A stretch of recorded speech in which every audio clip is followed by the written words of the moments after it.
Hello, everybody. Welcome to the stream. Give me just 1 second to try and get the dog settled. He's decided to come in and join me at the last minute here. I think he's just going to lay down and relax with us. So welcome to the stream. Got some magic playing to do, but before we do that, we're probably going to spend a pretty big intro portion talking over the new apps in the world of Magic for the evening.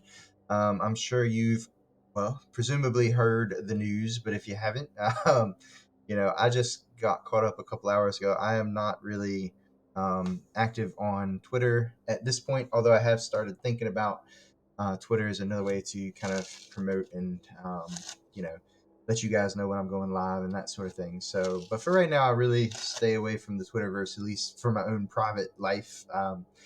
So I'm not sure exactly when the news broke about Alchemy, but when I got home from volleyball this evening around 9:30, I watched Nyla. Hello, hello, welcome to the stream tonight.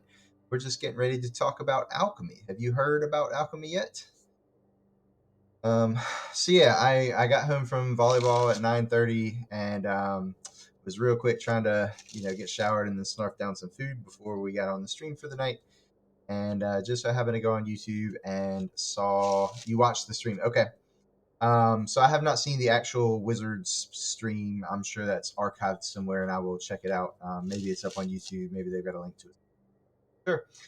But I did see videos posted from both Covert Go Blue and MTG Goldfish. You believe it's on YouTube? Okay, I'll have to go watch the primary source. I would prefer to do that. I've seen some reactions, but it's hard to kind of separate yourself from other people's reactions as opposed to seeing it as your primary source from the original source. But however, I think it is kind of cool that what apparently Wizards did is to be sure that large content creators could get ahead of and have gotten kind of their head wrapped around all the changes that Alchemy was going to bring. They gave them, I think, a couple days advance notice of basically, from what I understand, the same thing they shared with the public today, so that they could prepare some thoughts and have content prepared to kind of, help promote on behalf of Wizards, which honestly, that's kind of beneficial to everyone. It benefits Wizards, it benefits content creators. So I do like that they support content creators in that way. And I do like that. I feel as though at least the content creators had the the freedoms to still talk about the positives and negatives. I didn't feel like they were glossing over what they perceived to be problems with alchemy and the future of magic and all that kind of thing. So I think in that way it's pretty cool. I wasn't on that phone call today or whatever day they had that phone call. I think they just looked me over, as a content creator. I think I'll be on the next phone call for sure. Because I speak to the people, obviously the few people who show up. Y'all might have been waiting for my commentary on Alchemy, and it didn't come out as quickly as Covert Go Blue and MTG Goldfish because I wasn't as well prepared. But we're gonna talk about it a little bit tonight, just from what I've learned and heard in the past hour and a half or so. You think it's a cool idea, but hate the RNG heavy digital exclusives. Mark Rosewater is in your back pocket. Yeah, if not mine, then definitely Joey, the mayor of Monkey Junction, one of my buddies from back in Wilmington. He's got that direct line because the mayor has its perks after all, and I'm sure I could get that get that hooked up for next time. We if you don't know, I will suggest that if you are watching this and don't know, click on the MTG Arena announcements. And when I did that, I was taken to let's just click on it, and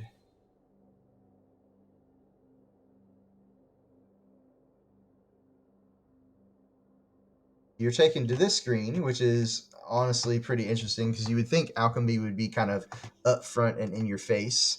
However, it is not. But if you scroll all the way down to the bottom here, there's two articles, one by Wizards of the Coast and one by Jay Parker. I have not looked at this one yet, but if you look at this one, It does give you a broad overview of what alchemy is.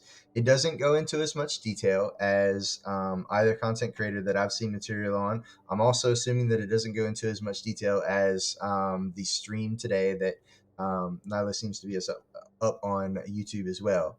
However, it does give you a broad overview of what's going on. So an ever evolving play mode. So basically, it involves every card in standard plus some new digital only cards, kind of like the last, what was it, Historic Horizons, introduced cards that were only on the MTGA digital client.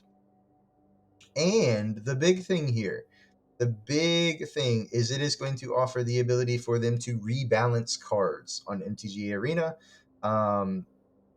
So you do not have to wait for either a banning or b a new set to be released in order for quote unquote standard to be shaken up a little. So it is important to note that standard and alchemy are going to be run concurrently, and you can still choose not to partake in alchemy at all and still continue to play standard, which will not be affected at all by alchemy's release, except for the fact that less people will probably be playing it because presumably at least some of them will be playing alchemy. Um, so it is interesting here. They did preview some cards. However, they clearly did not preview all of them since it says it will launch with 63 new digital to Magic cards.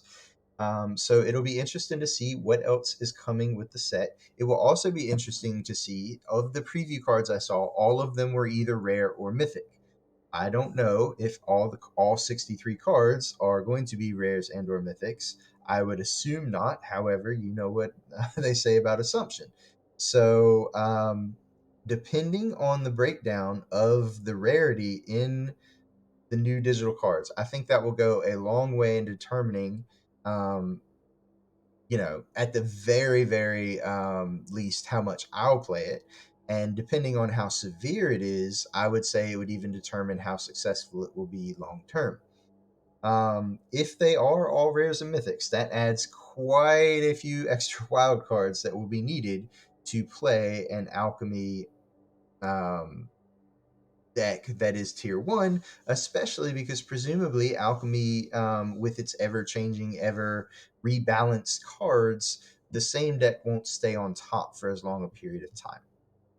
So it will be very, very interesting to watch. I would assume that we will get access to all of the cards at some point before the new set releases, which, by the way, is on the 9th, I believe. Which is, yeah, December 9th. So it's not like this is coming with the release of the next set. It's not like this is coming in between sets. This is literally coming to Arena next week.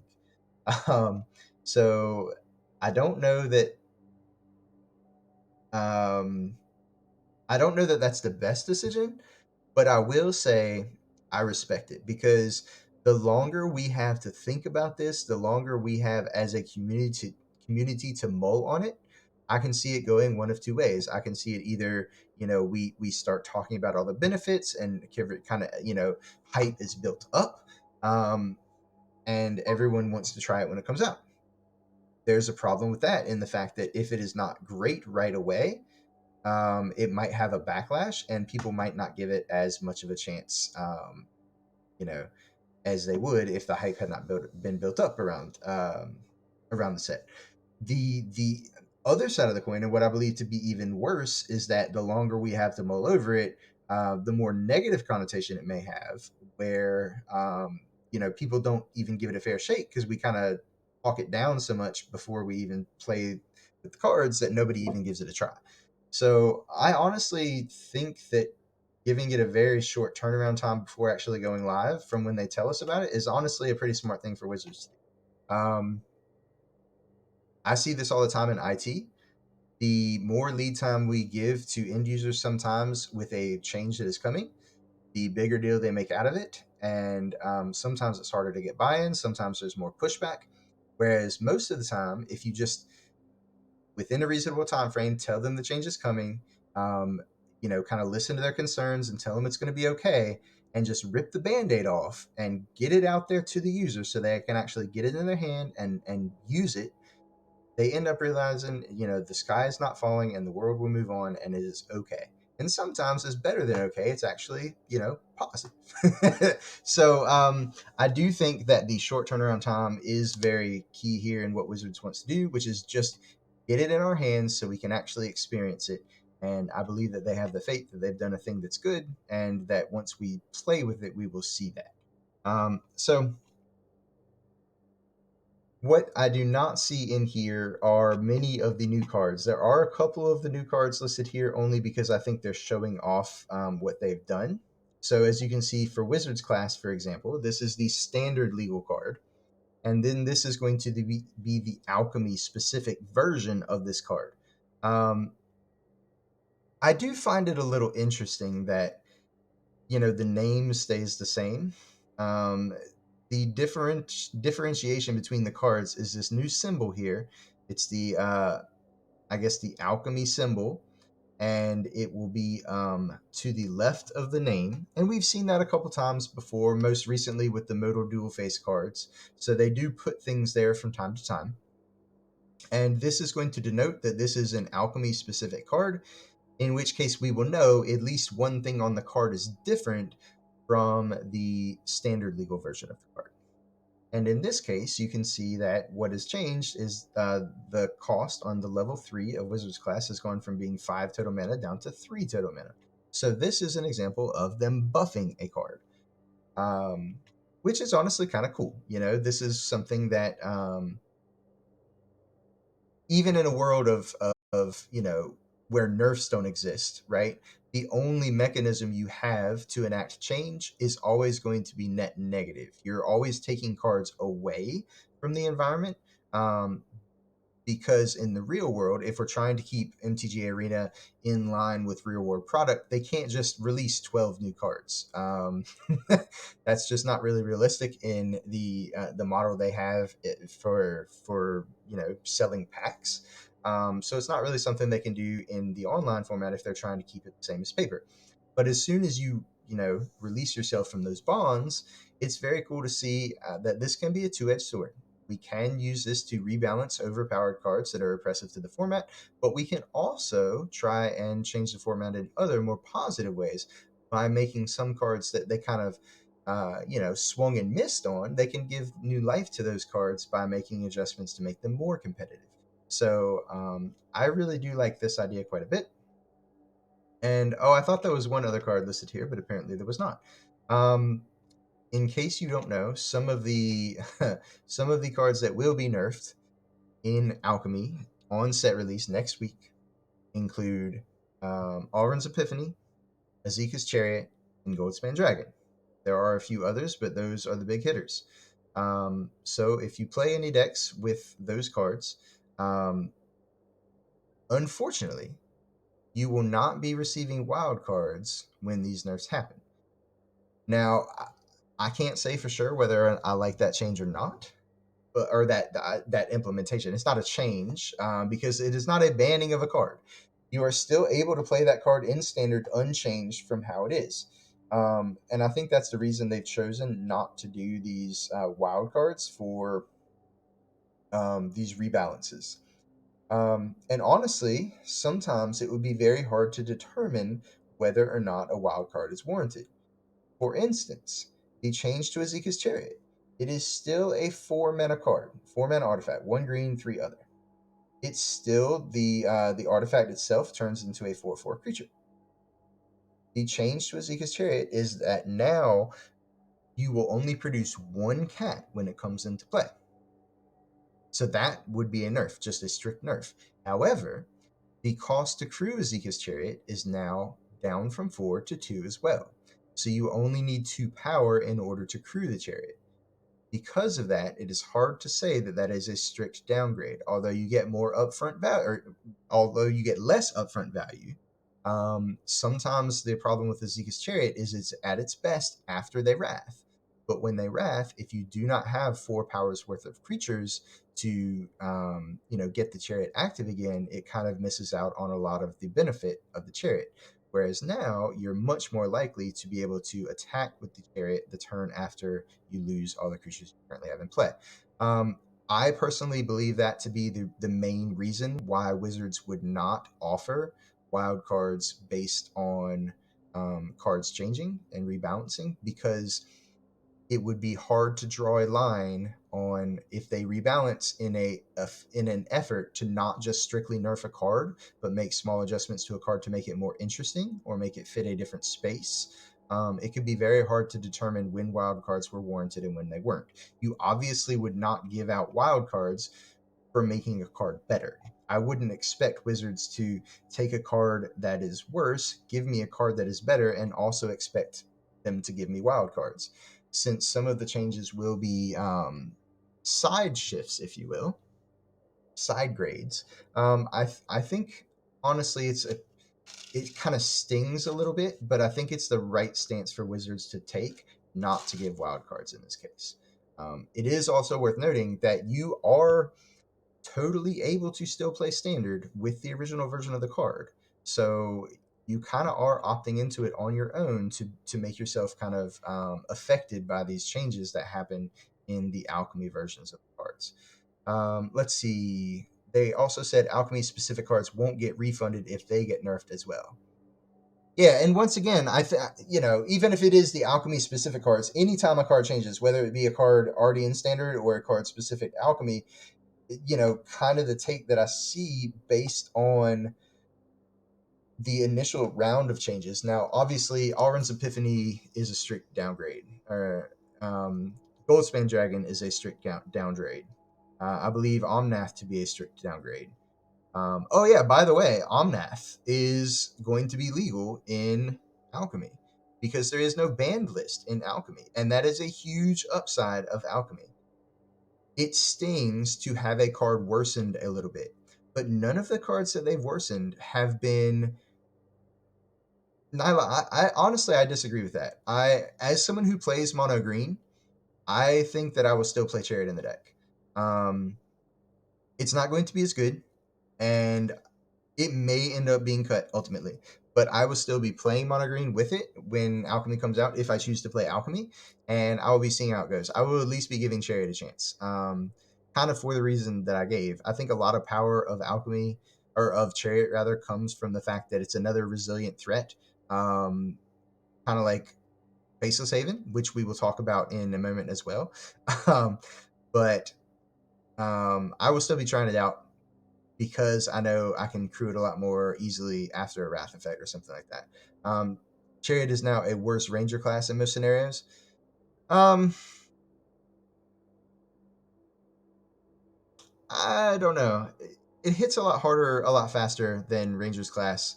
I believe that, like you said, it is worse, but I still feel as though a lot of the card decisions we've made in the deck are kind of centered around Chariot. I believe if you take Chariot out of the deck, that Ren is no longer playable in Mono Green. To be quite honest, I've seen some lists of Mono Green actually cutting Ren even with Chariot in the deck, so it's possible that Mono Green just shouldn't be running Ren at all. But I think definitely if we're not running Chariot, we cut Ren from the deck, and I think Ren is still a very, very powerful thing to be doing, and I think Chariot plus Ren is still going to win a lot of games, especially now that Epiphany is worse. So I wouldn't be so quick to say for sure that you'd be cutting all the Chariots out of a deck, or that it's just a worse Rangers class. It feels a different hole than it used to be, but it also means we can free up other spots in Mono Green. Some of the spots in Mono Green are kind of filled because they're 4-power creatures. Um, Troll is very good, but it's terrible against bounce. You still have to play Troll because of Chariot. You need 4-power creatures to crew Chariot. The tracker that I play primarily as a good way to crew Chariot on a follow-up turn. I don't know that I still play tracker. It could be that, Mono Green becomes much more lean. You drop down the casting cost a little bit. You cut some of the clunky 3s. You play the new 2/1 Wolf for 1. You cut Rins, and Chariot just becomes your top end, and you're just lowering your curve, making yourself more aggressive, and probably giving yourself a much better matchup against Mono White. People will probably replace Chariot with the 4/4 Trample Haste from Val. Yeah, I think that's honestly that's a very reasonable thing that people will try. I still believe that it might be that you cut some of the 3 drops plus Rin, and then you play both that guy plus Chariot. But I'm not sure. I'm not sure. Um, I'm not saying you're wrong. I'm just saying that I would still be testing Chariot even if it's in its weakened state. I would just be changing the other things in the deck to that were built as part of the Chariot plan. I will be modifying those things to try and make the best use out of the new Chariot. I think that you talked about Rangers class and how Chariot was just a worse Rangers class now.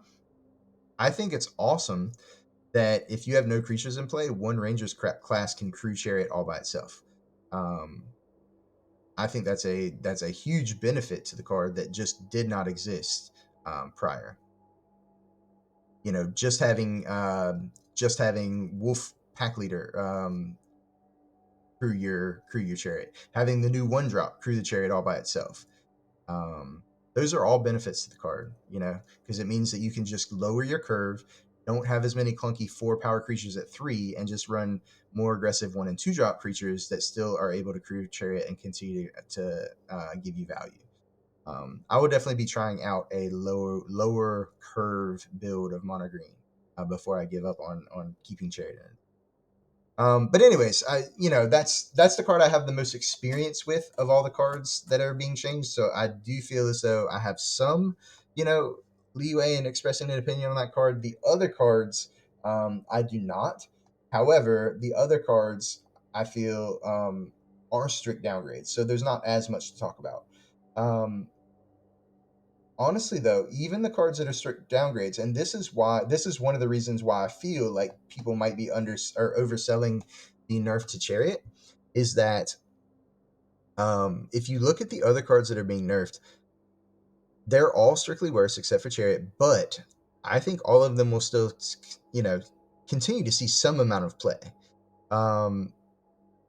Especially Goldspan Dragon, oftentimes there were turns where you go to target Goldspan Dragon with a removal spell, and it was the 2 mana off the treasure you gave them that allows them to interact with whatever you do, and obviously they won't be able to do that anymore. But still, sometimes you never drew the interaction spell, and it was just the 5/5 hasty threat the 4/4 hasty threat for 5 that generated 2 mana was enough to close out the game, and that option is still available. So obviously, still I believe to be one of the better cards in Standard. Allruns Epiphany I have the least experience with, so I will withhold judgment from that one. I do believe that it is still a good card. I believe most of the Epiphany decks these days had moved on from kind of being all in on Epiphany and/or Hall of Storm Giants, and most of them had adopted either Lear and/or Hullbreaker Horror. And those cards do not need as many 1/1 flyers in order to close out games. So I believe that card is still going to be a player in the format as well. And then the other card that we have not talked about as far as changes is Faceless Haven. Faceless Haven is now the same mana cost for a 3/3 creature with all creature types instead of a 4/3 creature with all creature types. It still has Vigilance. It still is activated for 3 snow mana. That, I think, is not enough of a nerf in order to get me off playing the Snowlands in Mono Green. The reason being they didn't touch Blizzard Brawl, which I think is kind of crazy. I don't know how they would have changed Blizzard Brawl. I think making it 4 Snowlands would have killed it completely. But I think it's, reasonable that they would have taken the +1/+0 away from Blizzard Brawl and only given it indestructible if you had 3 or more Snowlands. I honestly think that would have been a better change. It would have hurt my deck, the deck that I play, because I play Blizzard Brawl in both Red Green Vampires and Mono Green. But I do think it is oppressive that the best interactive spell is in the green deck. it kind of makes it really hard to play red, in my opinion. And I think that's kind of a shortcoming of the format. Uh, by and large, I think Blizzard Brawl is too good. But they could have made it 2 mana, but that also would have been too much. Yeah, I think for 2 mana, everyone just would have preferred to play Inscription of Abundance. And it's possible that even the change, even my proposed change of taking out the +1/+0 might have been enough to take people off of it, but I don't think so. It just would have made it harder to trade up quite as far. Um, yeah, especially I think it could have been paired with the change to Chariot, where I kind of envision if people are playing Chariot, they kind of lower their curve. It kind of would have been interesting. I don't know. I honestly, like I said, even though I play Blizzard Brawl, I only play it because I recognize it as being one of the best cards in the format. And I do think that it would have been worthy of one of these little adjustments in some way.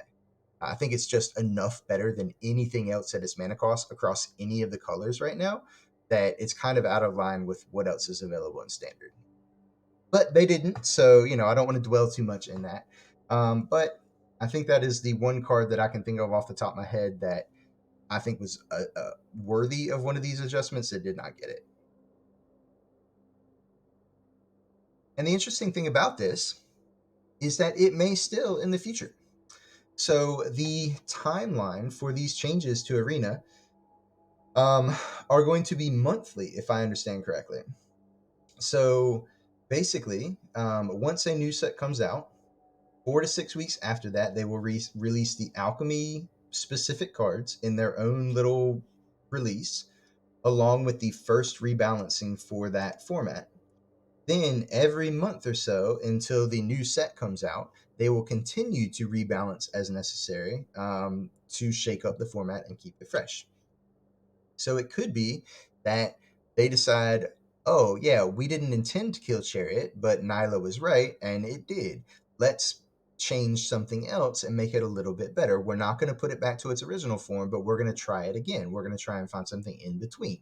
It could be that they're like, oh, yeah, Auto was definitely right. Why didn't we, change Blizzard Brawl at the same time? And they could decide a month from now to make that or some other change to Blizzard Brawl. So it is something that's going to be constantly changing throughout the life cycle of the set. And then when the new set comes out, they'll kind of chill. From my understanding, they will not release a rebalance at the same time as the new set comes out, because then that new set will be shaking things up on its own and they won't need to rebalance anything until they see kind of how it settles down. So I think I've hit all the highlights. This was not scripted at all since I didn't know about this information ahead of time. So if I missed anything obvious or I didn't cover something well, I apologize. But that's kind of the gist. Like I said, for a complete breakdown, go watch the Wizards release content on. I'm assuming it's probably VODed on Twitch. It's also, I believe, Nyla has said, is up on YouTube. And content creators have either already released good informational videos or are going to be doing so shortly, is my understanding. So keep an eye out on your favorite larger content creator, and they will probably have something to say as well. Unless your larger content creator happens to be Jeff Hoogland, in which case you probably won't, because from what I understand, unless it's been greatly overstated, Wizards just hates Jeff for some reason and doesn't invite him to parties like that. So it's possible you might need to tune into somebody else if you get most of your Magic content. So good luck with that. Let's see. Yeah, I think that's it. Like I said, there is definitely a complete list of these spoiled cards. That's you probably could find that on like MTG Salvation or Mythic Spoiler by now. I'm sure there's or scurrying to get that up if it's not already. And presumably the full 63 card set will be available at some point. We'll get to see what the rarity breakdown is. But if you have any questions about anything that I haven't specifically talked about, feel free to let me know. But otherwise, I think I've said what I wanted to say about it. So we're going to move on and actually try and get some games in.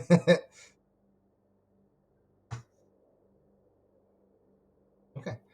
Oh, one other thing to mention before we move on. If you have not already, head on over to the store head on over to the daily deals and get yourself 400 free gems. They are selling 400 gems for 1,500 gold today. So gold is an infinitely renewable resource within Arena. Not all at once. It takes time, obviously, but given your dailies and all that kind of stuff, you can eventually build up any number of gold that you want. And gems are normally something that you have to pay for. So anytime that you have the opportunity to take your free-to-play resource and turn it into the premium resource, you should always, always, always take advantage of that, no matter really the conversion value, quite honestly. But this is a pretty fair conversion value, to be completely honest. As you know, one pack either costs 1,000 gold or 200 gems, meaning that, 400 gems just on a straight conversion should cost you 2,000 gold. So even on the conversion rate, you're getting a discount. So this is an amazing deal. I recommend that you check the daily deals every day for things like this. They don't happen often, but when they do, you should definitely take advantage. So if you haven't already, log into Arena, grab your 400 free gems, and be extremely happy. This is also why I mentioned that when we were drafting that we would not be spending our 10,000 gold as soon as we hit that benchmark, and we get a little bit over before we spent the 10,000 gold. And this is exactly why, because I don't want to miss out on any opportunities for sales such as these. I want to make sure I always have enough for at least the minimum of what they offer for sales like this, which I think this is the only one I've ever seen. 400 for 1,500. I believe this is the second time that I've done this one. I know I have purchased gems only one other time for gold. I can't remember for sure, but I'm pretty sure it was the same conversion, 1,500 gold for 4. So um, that seems like, if not the only one, it seems like a common one. I'm not sure if there are higher numbers of gems or lower number of gems that have their own conversion rates or whatever. I haven't really been playing a lot long enough to know that, but I do know that at least this one exists. So you should always have a little bit of gold in reserve in order to take advantage of deals like that. Let's see. I don't think we have any new packs to open. Nope, we're still sitting on 69 Crimson Vow packs. Nice. And we'll be hoping to add to that. We also have to re-roll one of our quests. Okay, did not get a 750, but we will be finishing presumably at least this one tonight. Also, I'm hopeful that we'll play at least 25 lands tonight. If not, we probably will not be winning many games, but that's okay. So yeah, we'll go ahead and at least close out 2 of these tonight. So, and presumably we'll get our 200 gems tonight for our level 31 mastery class. All right, that was a lot to take in. So yeah, Nyla has already kind of told me what they think about the the new alchemy set. It's kind of, they said, the Hearthstoneifying of Magic, which, to be fair, I think is somewhat necessary. I know that people don't like to hear this because, Magic has a rich and storied history. Believe me, I'm pretty sure that not many people know that more than I do. Like I've said before, I started playing in '94. So I have been playing Magic since Revised, and um, I have taken a couple breaks from the game, but I have been playing off and on for quite a long time, and have a very rich past with the game, and I really love the game for what it is in paper. Um, it's never bad to add something new, optional content. I agree with that. The fact that it's optional is clearly where they want to be. I do have some reservations in believing that it will be optional forever. If it's successful, I see very little incentive for Wizards to keep standard on Arena. I honestly think that if they could have come up with a way to launch this when they launched Arena, if they launched Arena with the understanding that this is going to diverge from paper Magic, I think it would have been a much easier process for people to buy into. And it may not have been initially as successful as Arena was initially, but I think it would have eventually caught on and taken over and kind of just been accepted. You can play MTGO if you want to play something that mirrors paper, but if you want something that's updated to be more of a 21st century digital game that uses Magic cards in order to play, I think it would have been an easier sell. The fact that they've had Arena out for a couple years and now they're doing this, it makes it a little bit harder to swallow, I think. So I think there is going to be initially more press back, but I believe at some point Arena will become only the Alchemy and the Historic and those sorts of formats, and they will just say, "Hey, we still MTGO is still around at least for now," you know. And honestly, I don't know how much longer MTGO will be around. I have no opinion on that whatsoever. I don't know how many people still play and or spend money on MTG Arena or MTGO rather. Um, but I do believe if Alchemy is successful, and let me iterate again that I do believe that it will be successful. Um, I kind of mirror the opinion of the other content creators that I've seen, not just because I've listened to what they say and want to regurgitate it, but I've tried to do my best to, listen to what they had to say, read the information for myself, at least what I've seen and found so far, and kind of do my best to form a decision, especially from a somewhat unique perspective of being someone that is just now coming into Arena as opposed to someone who has been playing Arena for years and has most of the cards. Um, and I still feel as though at some point, if it is successful, it's going to be very hard for Wizards to say, well, we're going to keep both of these formats going concurrently. And the reason I believe that is because I truly believe that one of the benefits to a digital client is the speed at which the matchmaking algorithm can find you a game. And if your player base is split between two very similar formats, it makes it less likely that there'll be enough people to fill games as quickly. And that for a lot of people is a big turnoff, right? That is the entire reason why people like me are allowed to play free to play. It's because they need the people that are going to spend money on the game to be able to find somebody to play against very quickly, because that will keep them spending the money.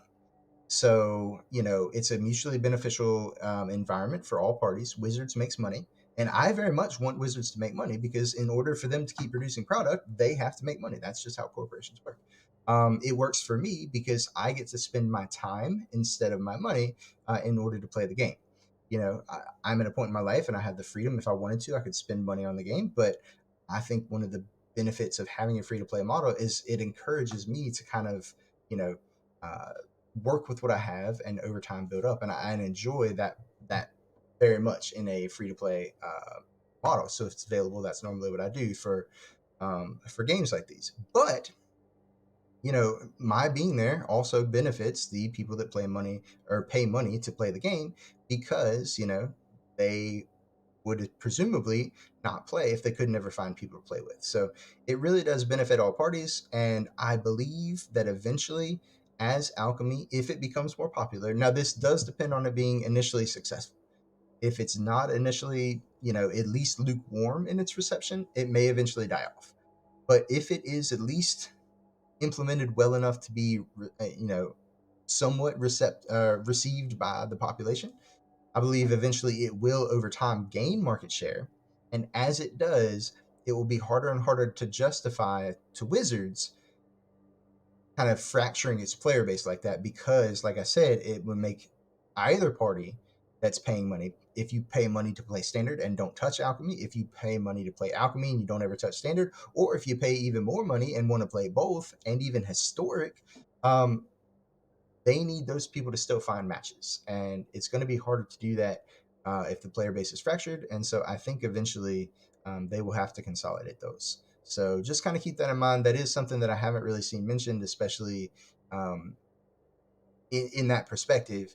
And I think that that is honestly the truth. Eventually, um, it's honestly one of the reasons why they haven't released other formats on Arena. I believe when there are more formats, it's more fun for individuals that would like to build in all of those formats. But for the people that pay money, they want to play the format that they want to play, and they want to play it now. That's the whole reason why we play on the computer as opposed to in person, because we have the freedom to get a game whenever we want.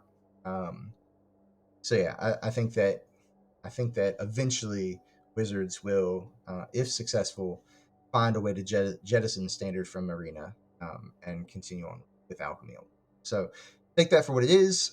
You may not like that perspective, but I believe it to be the truth, so that's what I'm going to say. Historic's inclusion is interesting but makes sense. They said they are adding Pioneer to Arena in the distant future. I'm not even sure that I remember what Pioneer is supposed to be. I do remember when it first came out that I understood that. It's been so long since I've even heard anything about Pioneer that I'm not holding my breath. I don't even know what problems Pioneer solves, that Historic doesn't. I have no idea. They probably would come out with a digital only version of Pioneer as well. That's what I'm saying. Even if they come out with Pioneer, there'd be paper Pioneer, and then there'd be digital Pioneer, or whatever they call it. So I'm not sure what Pioneer would solve, um, that Historic doesn't. Although I guess there is no paper Historic. There's only the Alchemy version of Historic. All I know is that it's a format that people love. Yeah, there are some very passionate Pioneer people out there. That is the truth, and you cannot deny that. People talk about Pioneer, but I think sometimes people talk Pioneer and they're kind of bandwagon Pioneer people, right? They just know that you can say, "Oh yeah, we want Pioneer," and then people like clamor behind you, and yeah, and they'll pick up the pitchforks because Pioneer never materialized, and it's kind of easy to rally behind. But I don't know how many people actually would play Pioneer if it came out, and that's honestly probably something that Wizards has considered too, and is a reason maybe why they haven't come out with it yet. Like, that's another reason. If you go back and you look at a response that Cedric Phillips had to a question that was asked that was about, why both Star City Games and Channel Fireball, and just Magic events in general, don't have coverage these days. And it wasn't, oh yeah, well, we're just coming back from COVID, and we'll ramp back up eventually, blah blah blah. His response was simply, more people want coverage than tune in to the coverage. Everybody wants to clamor about how they want to watch coverage, but the numbers just didn't, weigh that out in the end. At the end of the day, it costs a ton of money to produce video related Magic content, and especially at that scale. And if it's not worthwhile based on the views that they're getting, then then people aren't going to do it. And I think that might be the same with Pioneer. Like, let's see, Nyla went and did some research. Pioneer is a standard format that includes all releases following a return to Ravnica. I mean, okay.